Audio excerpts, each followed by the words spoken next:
या तो सरकार तुरंत इस्तीफा दे या बीबीसी वाले को जेल भेजो। और जिम्मेवारी किस पे तय की गई? एक भी अकाउंटेबिलिटी तय हुई क्या उस मृत्यु पे, उस भगदड़ पे? कोई सिपाही तक भी सस्पेंड हुआ क्या उसमें? नहीं हुआ ना। देश की जनता मरती हो मर जाओ, इनको अपनी कुर्सी प्यारी है। और सुप्रीम कोर्ट के निगरानी में इसकी जांच करा दो। ये नेता नप जाएंगे, सरकार नप जाएगी। धन्य है बीबीसी वाले, वो पत्रकार, वो कैमरामैन जिन्होंने ये सारी रिपोर्ट निकाली और देश को बताया कि कैसी है ये सरकार, कैसे हैं ये राजनेता।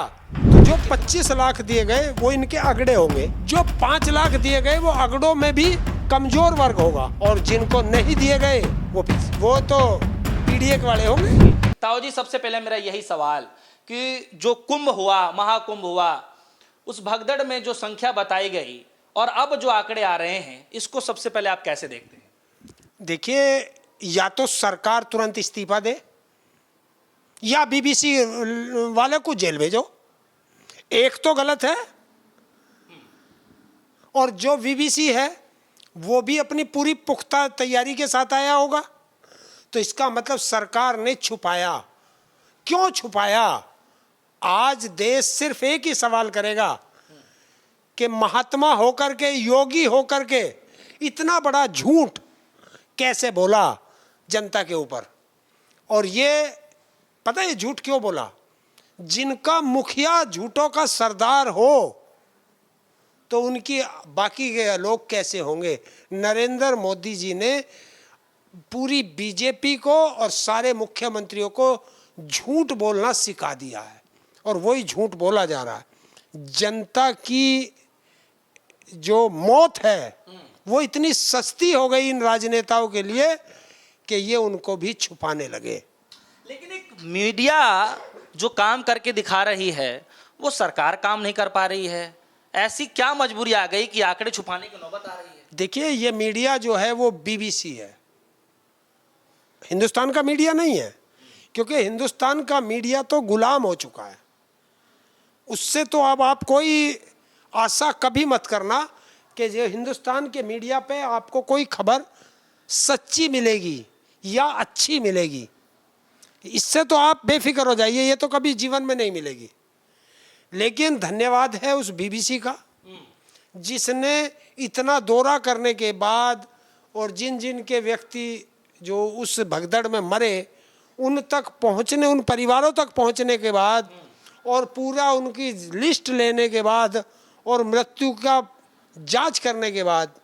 लेकिन आपको एक चीज़ और बता देता हूँ, उन्होंने कभी ये नहीं लिखा होगा कि भगदड़ में मरे। उनकी कोई ना कोई बीमारी बताई गई होगी।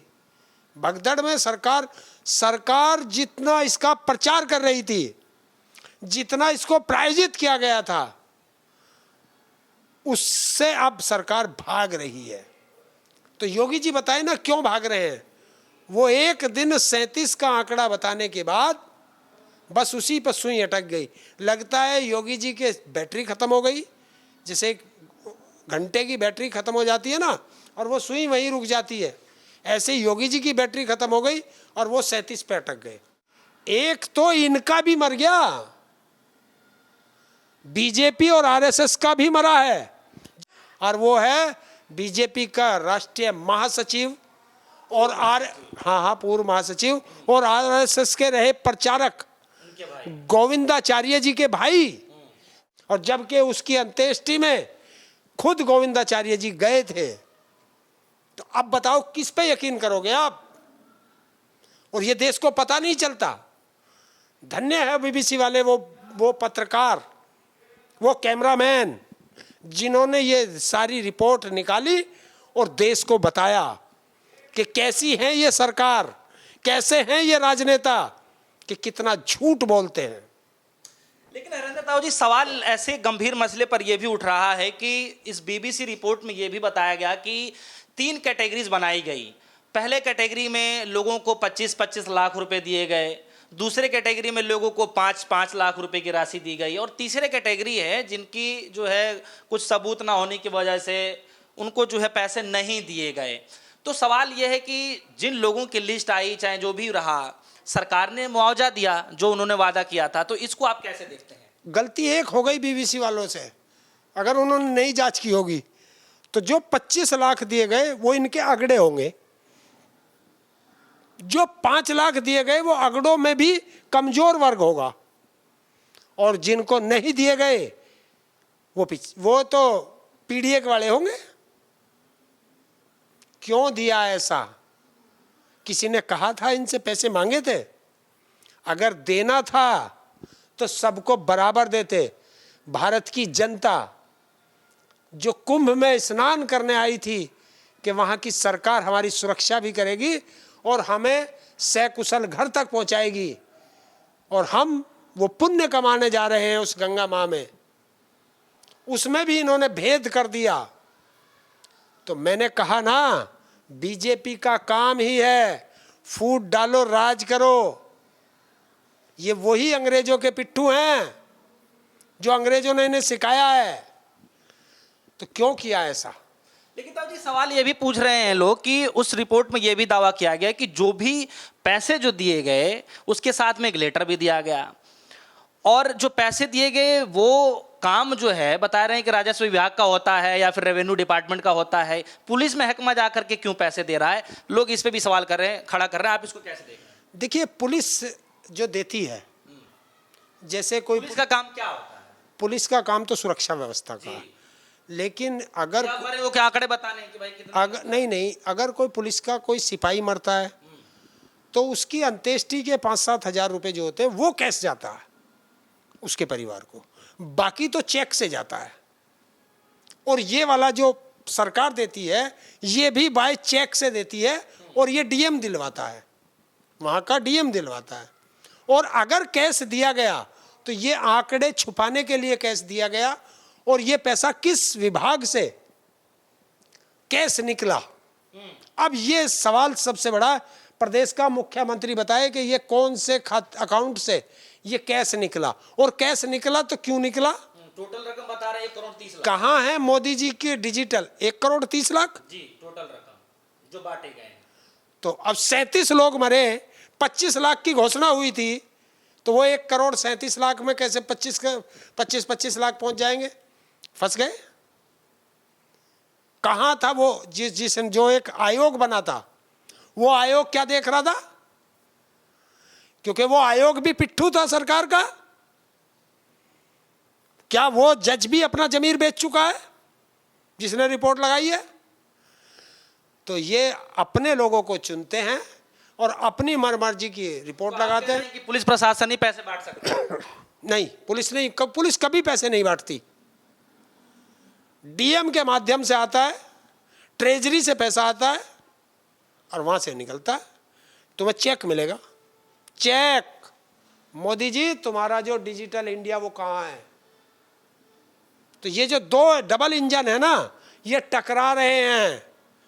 ये इससे अब पता चला है असलियत में जो अखिलेश यादव जी कहते थे कि दोनों इंजन दिल्ली वाला और लखनऊ वाला टकरा रहा है, ये टकरा रहे हैं। ये बिल्कुल साबित हो गया कि डिजिटल इंडिया है। हमें और आपको कहते हैं कैश मत निकालो, ट्रांजैक्शन जो है डिजिटल करो। और जो सरकार है, ये 1,37,00,000 दिखाया गया है, पैसा तो घपला हो गया इसमें भी इन्होंने घपला किया होगा, पैसा ज्यादा निकला होगा। लेकिन सवाल तो ये भी पूछा जा रहा है ताऊ जी कि सपा की सरकार में भी भगदड़ मची थी, तब भी ठीक ठाक आंकड़े थे, और इसमें कुंभ में हुए तो वो भी आंकड़े लगभग सेम ही बताए जा रहे हैं। तो दोनों में अंतर क्या है? अंतर ये है कि इसी सरकार में, योगी सरकार में, एक भगदड़ दिल्ली में भी मची थी, रेलवे स्टेशन पर मची थी, उसमें भी 20 लोग मरे थे। और ऐसा ही अखिलेश सरकार में हुआ था, जो आज प्रयागराज नाम है, पहले उसका इलाहाबाद जंक्शन नाम था। वहाँ पे ट्रेन का प्लेटफार्म चेंज कर दिया था, और प्लेटफार्म चेंज करने पे भगदड़ मची थी। तो वहाँ जो पुल टूटा था, तो वो किसकी जिम्मेवारी थी? भारत सरकार के रेलवे विभाग की, ना कि कुंभ की। तो अपनी जिम्मेवारी से भागने के लिए दूसरे की जिम्मेवारी को तीसरे के व्यक्ति के सर पे मत मंडो। उससे अच्छा तो कुंभ ही नहीं हुआ था। शुक्र मनाओ कि उस समय जो कुंभ की जिम्मेवारी थी, जो एक मुस्लिम मंत्री थे उनके ऊपर जिम्मेवारी थी, और एक वहाँ जरा सी कोई गलती हुई थी तो वो मुस्लिम मंत्री आजम खां जी बिल्कुल उनके पास गए थे जो महात्मा थे, और उनसे जाके माफ़ी मांगी थी कि ये मेरी गलती हो गई, आइंदा ऐसी गलती नहीं होगी। और यहाँ तुम जो हो मरे हुए व्यक्तियों को छुपा रहे हो। वहाँ कितने ट्रैक्टर ट्रॉलियर गाड़ियां भर के वहाँ जूते चप्पल सामान की गई हैं। अगर इसकी निष्पक्ष जांच हो जाए तो, और जिम्मेवारी किस पे तय की गई, एक भी अकाउंटेबिलिटी तय हुई क्या उस मृत्यु पे, उस भगदड़ पे? कोई सिपाही तक भी सस्पेंड हुआ क्या उसमें? नहीं हुआ ना। तो राजनीति कितनी गंदी हो चुकी है कि मृत्यु होगी लेकिन तुम कुछ नहीं करोगे, किसी की कोई जिम्मेवारी नहीं है। देश की जनता मरती हो मर जाओ, इनको अपनी कुर्सी प्यारी है। एक आखिरी सवाल हरेंद्र ताऊ जी, जैसे आप जांच की बात कर रहे हैं तो मैं कई सारे टीवी डिबेट्स में ये सुन रहा था, लोग ये कह रहे हैं कि अगर इस मसले की अगर गहन जांच हो जाए किसी सुप्रीम कोर्ट के रिटायर्ड जज से या फिर कमेटी बना करके जांच कर ले जाए तो कई सारे लोग जो है इसमें लपेटे में आ सकते हैं। आपकी इस मसले पर क्या राय है? देखिए, रिटायर्ड जज से तो उन्होंने करा लिया हाई कोर्ट के से, रिटायर्ड जज तो वो बैठ गया, इसमें कोई रिटायर्ड जज की आवश्यकता नहीं है।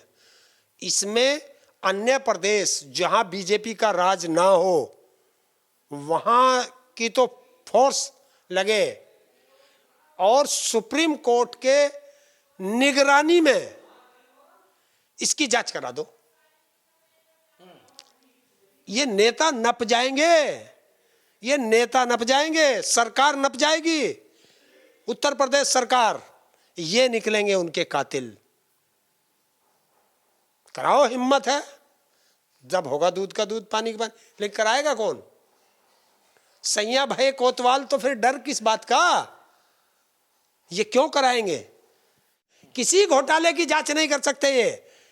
अगर घोटालों की जांच होगी तो ये सारे बीजेपी वाले तिहाड़ जेल के अंदर होंगे।